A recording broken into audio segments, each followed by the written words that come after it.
t'as les yeux fontaine, écris-moi si t'as le cœur caillou. Je serai jusqu'au bout de ma peine au rendez-vous. Écris-moi et tu seras. Est-ce que c'est la Coupe du Monde qui vous rend si souriante ce matin? Oui. Et c'est pour ça que vous êtes en bleu? Exactement, vous Bravo. avez tout compris. Comment faire lire un enfant, un petit garçon qui est obsédé par le mondial de foot en lui offrant des livres de foot, mais pas n'importe lesquels, parce que j'ai reçu de quoi paver un stade de foot avec beaucoup de livres très moches et très vulgaires, mais aussi des pépites. On commence avec des livres que j'aime beaucoup qui s'appellent les déplis livres. Alors au choix, vous pouvez choisir votre star de foot préférée. Moi j'adore Zlatan, parce que Zlatan pour les mamans c'est comme un salon de coiffure, hein, parce qu'on est passé par toutes les étapes du cheveu de Zlatan. Ce qui est très rigolo, c'est que ça se déplie et que vous avez absolument toutes les infos sur votre joueur préféré. Dans ses couleurs en plus. Trêve de plaisanterie. Je trouve que c'est malin parce que ça permet de poser quelques questions de philosophie. Par exemple, Zlatan qui dit à 18 ans « Retenez bien mon nom et mon visage, je vais devenir le plus grand joueur de foot du monde ». Question avec les enfants, l'ambition est-elle une qualité ou un défaut? Ça fait faire de la géographie parce que, par exemple, vous prenez Ronaldo, où sont les îles de Madère où il est né? Où est Manchester? Où est Madrid? C'est pas mal, ça permet de faire de la physique. J'ai découvert que Ronaldo, toujours lui, pouvait rester dans les airs, monter à 78 cm du sol. Combien de secondes va-t-il mettre pour redescendre?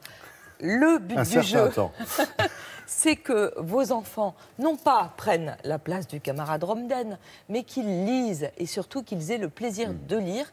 Et en plus, après, dans ces livres, vous pouvez leur faire des sortes d'interros secrètes, puisqu'il y a un quiz qui permet de vérifier s'ils ont bien lu le livre ou pas. C'est très malin. Le super livre du foot, je l'adore aussi. Celui-là, il est vraiment pour les petits à partir de 6-7 ans. Vous avez des quiz, vous avez des blagues de Toto, vous avez des infos rigolotes, notamment des petites histoires, exactement. Par exemple, la FIFA a calculé le pourcentage en fonction de chaque pays, le pourcentage de joueurs en fonction du pourcentage de la population.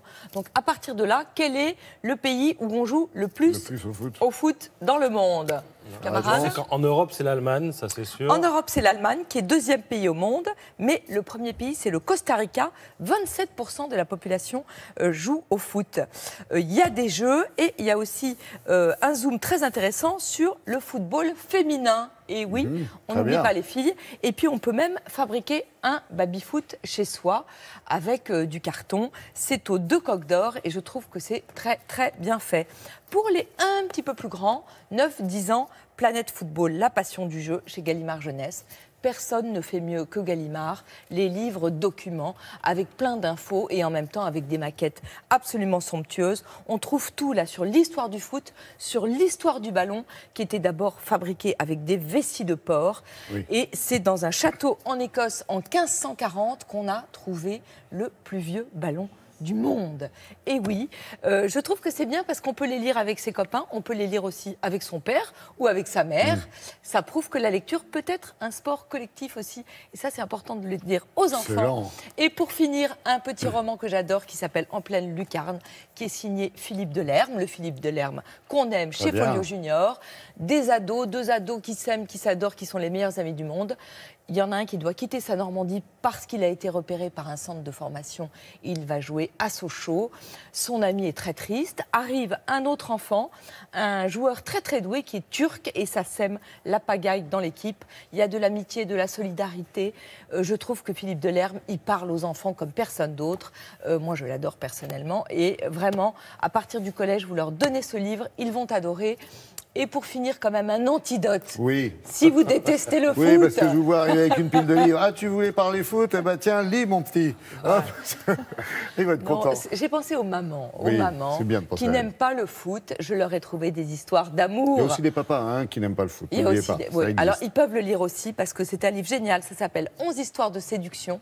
Vous savez, c'est le journal Le 1 qu'on adore, qui a demandé à 11 écrivains d'aujourd'hui de parler des rapports hommes-femmes. Il y a une préface très intéressante de Julien Bisson, le rédacteur en chef du 1, qui explique que #MeToo a obligé à réinventer la drague, la séduction, les codes du féminin et du masculin.